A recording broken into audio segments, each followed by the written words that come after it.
my comment on Maybe, that. brother. Hey, brother, maybe. It may be. But unless you've gone through it firsthand, again, you Mm, wouldn't know yourself. And I'm mm. telling you now, Okay.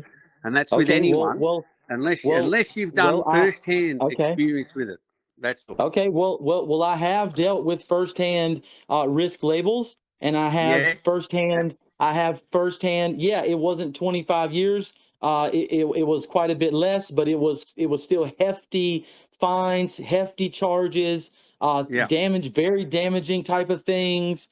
And 97% of it went away with that one, and that was just from one little paper. The other things got warrants quashed, charges completely dismissed, yeah. See, what you're all kind of talking stuff. about is So what if I'm saying, brother, what you're talking about is what I was also messing around with, which is like what you said at some stage, the state. When you deal with the state, bang, you know what I mean? You go straight in, it works, this possession works pretty amazing, whatever. right, But also, even when you're dealing with an individual, as I have, as I found, if I may say, that possession also does work 100% in how I see it. I'm not talking about in anyone else's eyes, because unless you've done it, unless you've got first-hand experience in it, who's to actually know? But where I'm going with this is there's a probably a couple of other, when I say questions to consider with the so-called, with the risk one, is it's asking the lawyer, if you want to call this procedure way, or factual grounds, or all that extra terminology. I just keep it nice and simple. There's a question that can be asked, nice and simple, and the questions, they all come back to agreement type questions. In other words, how does one proceed with these so-called assessments that they're putting forward, which is to pre-trial punishment, as you call it, without the question being asked. And I just, all I'm saying is there's just a question in between there. That's all. When they say, "Oh, there's a risk," or "There's a," you're unable to, that you're not able to be, let out, or whatever it is. I believe that there's a question in that moment to be asked, and that's the examination. That's how I see well, it. that's I'm literally agreeing. I'm just saying that there are a set of procedurally receivable questions. I Yeah, believe the questions that we have, the questions we've gone over before, yeah. the court will deem as unable to even hear it. So it may be a fantastic question, but is it a procedurally receivable question? Well, So all I can that's say, brother, unless one's asking it, no one's really going to know. This is just a theory lesson. And quite frankly, well, if I said to you that question there's no at this theory. very moment, I can say I can't say that I've asked a particular question at Well, the yeah, particular time that was asked sure, about a risk assessment.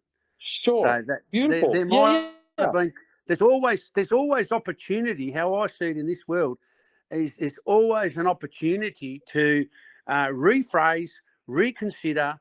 What would you do different next time if there was ever that possibility? And that's basically how I look at it. Because many times, if that's the beauty of, if things were overlooked or missed, or I asked a miss for a particular statement, or an offer that came through. There was always that opportunity to ponder on, how would I do that different next time?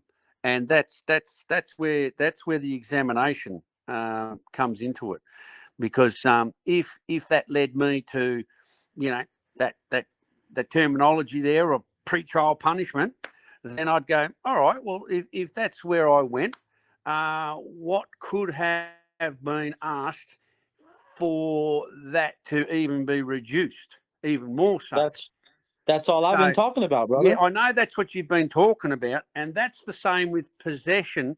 What that does is it reduces it, right? Everything is reduced. It's a reduction. So possession is another example of a reduction That's of right. time. It's a reduction of, it doesn't increase, it doesn't escalate. It goes the opposite direction. It de-escalates. I love Everything it. about Yeah. possession, everything about examining the question or examining the offers that they're putting through is another example of a reduction of the so-called, I'll bring the terminology up again, pre-trial punishment. It's Well, just a reduction. all I said about pretrial punishment is simply that that's what it used to be considered. Now it's just a risk, a label that they're Yeah, applying. no, That's all that's I'm it. saying. Yeah. No, I'm just So saying that just yeah, to clarify.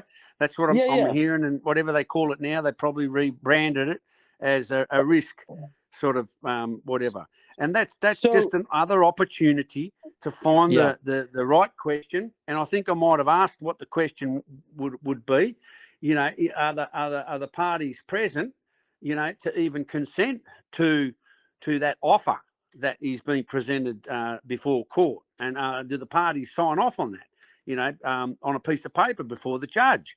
So there's many examples, and I remember even asking some of these questions, even with the barrister, and because he wanted to whatever move things along or just get me out of the bloody, the jail there. He would say, yeah, I'll ask that question, but then I realised he couldn't ask the question because they can't. They're in the club. They work amongst their so-called peers. Their peers are basically my learned friends. My learned friends are the prosecution and the barristers. They absolutely. work in the club. They don't work for you, and that's why That's if right. they do work for you, you try to get them to work as close with you as possible. But at the end of the day, they're still wanting to do commerce to some capacity, even if there is deception that they need to go through in the end, which is to deny some of the, say for example, to deny the recording of the interviews before the judge, and the judge will ask about those things, and if they're being denied, that's also something that is like, wow, to see it, if one had eyes to see, would be quite something to like, wow, this is actually going on in this place. It happens right in front of you, and it's quite incredible. So all of these, just as a follow through, and perhaps I also needed a little bit of time to sort of settle after all of the hoo-ha. I needed also a little bit of time and reflecting on the possibility that the barrister could, would, should, whatever. I mean, at the end of the day, it happens in a split of a moment, and the barrister didn't consider the offer as Yes. he should. Yes. I remember when there were other Yes. offers, That's all I've been saying, brother. I did ask him to consider things, and he did. But on that, it might have. Yeah, sometimes things have gone past me, and then I've needed to catch up and go, oh, hang on a moment, did I miss something? And that's when I go into examination mode. Yeah, so that's where we are with that, brother. Okay, so I have a question, but I have a few comments about what you said as well. So I'll come back to the question. So you said that the lawyer does not have one's best interest at heart. I believe I concur from firsthand experience. From what I've found is their job is not even to win for you. Their job is to manage case outcomes. Literally, No, that yeah, their job, how I see it, it's all about one thing, and it's about even if it's look, it has to be some kind of a transaction. If it's $1 note or $1 million or $100 billion, it has to be some kind of transaction that they're seeking out. They need yeah, a transaction. You cannot That's what I enter into mean. this court. They do Mhm. not want anything that goes into their court. Basically, you don't bring something in the court where there's no transaction. That's a big That problem. That's right, brother. We're saying the same exact thing, just with different words, brother, for sure. Yeah, yeah. That's exactly what I'm saying as well. That's what I mean when I say managing case outcomes. They're trying to make sure it resolves on their side for the prosecutor, for the state, for the judge, for them. They're trying to manage it to where it works out for everyone on their side. I fully Okay. agree. Yeah. Hold on, So hold that on, hold what? on. Yeah. Hold on. Yeah. Go. Go. Let me Go. Go. just Go. address this too, because you talked about a decrease of knowledge, and I think maybe perhaps there's been an overlooking of the decreasing of knowledge, the journey one has gone through here, because to even be able to see this whole risk thing, one had to decrease all the beliefs that one had and actually start listening to the court. Okay, so listening to the court, which was the advice from the question that you posed, okay, is what helped me get the wins. Now, get the wins are what helped me see this. So all this is firsthand experience. So I'm unsure where anybody's talking about lack of firsthand experience. All this is firsthand experience. So you said, quote, you were messing with the same stuff. So I guess I'm just curious. Did you also have success with minimizing risk, like literally having things removed, after they were imposed? I'd love to hear some of that too. But so and the other comment is, for the parties present, there might be a time where that's relevant, but one would still have to find the appropriate time. I'd have to look up and look into when would that be the within the scope. When would that even be addressable for the court? Because if one asks that at the wrong time, then it'll just be brushed by, just like a possession question. It's got to be asked. It's got to address the question that's before the court, which is considering that offer that you were talking about earlier. I'm just talking about considering it in a different way. You're talking about asking a preloaded question. I'm just talking about considering it based on why they're asking it and what they're trying to build by putting this conclusion first. That's the only difference. So that's it for me. But that leads me to the question. So when you said at that first hearing it was rejected, I was just curious, what was rejected? Was it the bail application? Was it your question about grounds? Or was it, I mean, what was actually rejected? Because you said it's automatic. So I'm just trying to figure out what exactly was rejected. Brother, if I said to you, I actually unable to answer that question.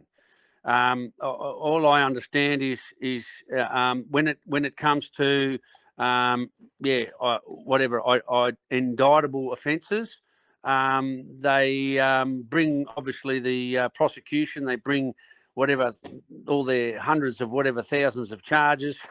I just exaggerate a bit, but they bring all their charges before the court. And they tell the judge, about the bad man that this fella is, and so forth, and the so-called crimes that allegedly has been committed, and then after he speaks for whatever amount of time, the barrister or the whatever comes in and tries to dress things up, which is a bit of bullshit in a way. I just sort of, this is. I guess I've been watching it from a perspective of, when you're not so much in control of the situation, and that's why I'm saying there's only one thing that you are in control of, and that's basically what happens in the interview room. That's the only time that, if you want to look at, well, at what point is there any control at all? So that is possible, and so the only control that if I was to say that I was, if that's the proper word, control or whatever, I'm talking about, is in the interview itself, and how you listen to the questions they're asking, and put the proper question for question.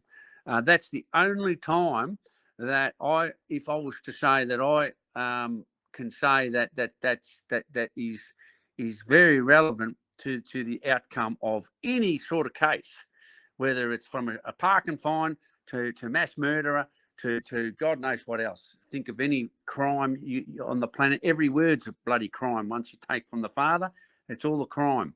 So if that's true, well, then put it to the test and see why there is an offence. Why is every word an offence? And examine it. So that's the only thing that I can pass on to you as far as minimising risk is in that interview. As far as what happens in the court when you're out of control, in other words, that you're in the hands of the vultures, like the prosecution and the barristers or the lawyers. Then they do their own whatever. You give them, you're outside. You're no longer. You've done the interview a week or two ago. Now you're in the arena, and they won't talk about the interview at all. It won't even be considered. So Beautiful. So the interview won't even be looked at or considered. They'll actually make out that there is no interview. So I guess to me, But not in control does not mean no opportunity to challenge risk, though. No, look, I'm sure they look. I know one thing. When I went through the court system some time ago, like this was on a different case. This was with the state, and this was for other charges. I was also it seems like everything I'm doing. I was looking for quite a bit of time as well, like up to, I don't know, whatever it was, quite a lot of time. But the question that the way that the barrister that I had at the time, and you might be right, maybe the barrister that I had this time was not as good, which I actually think he wasn't as possibly, who knows, but there was different situation, different scenarios, etc. But I never forget the question that the barrister asked the informant many years ago when I was in the box, and I come out and I was on the video linked in with the court, and it was about the bail, right? So this was a bail question. So bear in mind that these questions are asked. So this one did ask the question, right? He goes, "Oh, we can't, we don't accept, we don't want him to have bail or blah blah blah." But then anyway, all I can remember from that one, when it came to the barrister, he was asking the most unbelievable question. He goes, "Did you tell Daniel that the quantity was, say, commercial or whatever like that?" And then the informant goes, "No further questions, Your Honour. Bail granted." Bang, and he was given bail straight away. But the question, it's like if you can imagine, there's a tree. The barrister comes in and chops off the canopy of the tree, and you're left with the trunk and the other branches, and you can deal with that down the track. But right now, he just dealt with the fundamental question that annihilated, that pretty much blew the whole case out of the water, if you hear what I'm saying. So sometimes these questions are asked, but on the recent one, on that particular, I don't think the bail question was asked in that occasion. So allow me to address this real fast. So when you said that they like to lay the foundation for certain things later, totally, yep, I think that's beautiful. But when we're talking about risk, okay, you said at the first hearing, please tell me if I'm right or wrong. At the first hearing, you said they painted you as a bad man. That's basically what you said, right? Yes, no? Oh, look, the bad man. They bring the charges. Yeah, I mean, you're not a good man when you come to the court. Right. I'm just confirming, so So I just make sure. Okay, so because whenever they're painting you as the bad man, that's where their risk case is being presented, brother. Yeah, So this is I'm with you. exactly when I'm saying that's the very first hearing, I believe, the very first time, that's when he's supposed to be asking what facts support the risk. That's when he's supposed to be asking, is this based on evidence or just the accusation?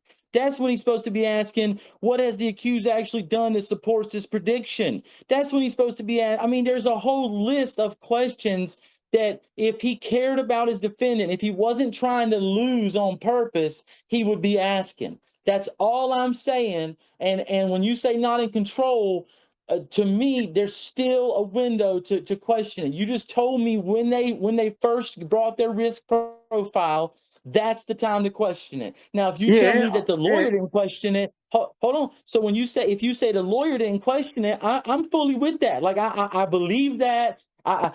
What I'm saying is they're only told to question the risk in a way that will not get it minimized, because that wouldn't do the transaction. Like, to bring it back to what you said, that would leave possibly an incomplete transaction. yeah, But if their transaction is incomplete in the long run, they still got this microtransaction that they did. So they still can say they're happy.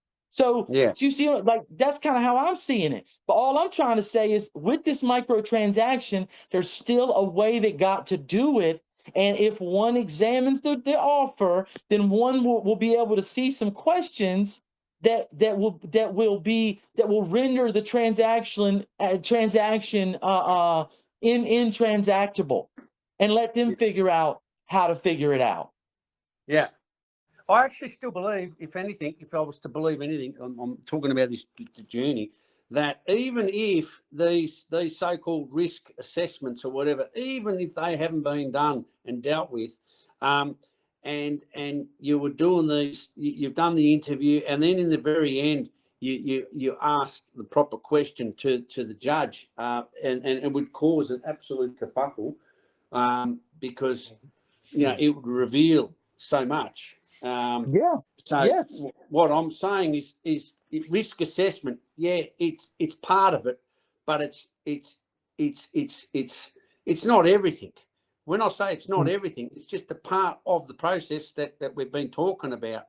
And Well, brother, did I ever say it was and everything, or am I no, I'm saying not this saying is it's what everything, this is? but it This can is be what they're considered. Yeah, holding brothers on, though. This is what they're holding you on. They're holding Andrew Tate on. They're holding famous people, regular people. They're yeah, doing this whole risk thing to everyone. So I never yeah. said it was everything, but they No, know that they bring bullshit charges. So they know that they got to let hey, a lot of people go. So they're brother. doing this risk thing Yeah, because they know they're going to let people go. So yeah, I'm just saying it's big enough. No, it's not everything, but it's big no, enough yeah, that we need to to hold them. consider it Yeah, much heavier, because if a dumb woman, a scorned woman can just fucking abuse the system, then we should be intelligent enough as men to be able to examine the offer genuinely, not with a belief system, but genuinely examine the mechanisms. And so when you said it causes a kerfuffle, I'm only interested in it causing a kerfuffle if it then halts institutional movement.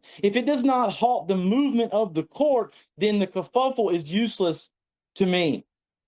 yeah, I agree.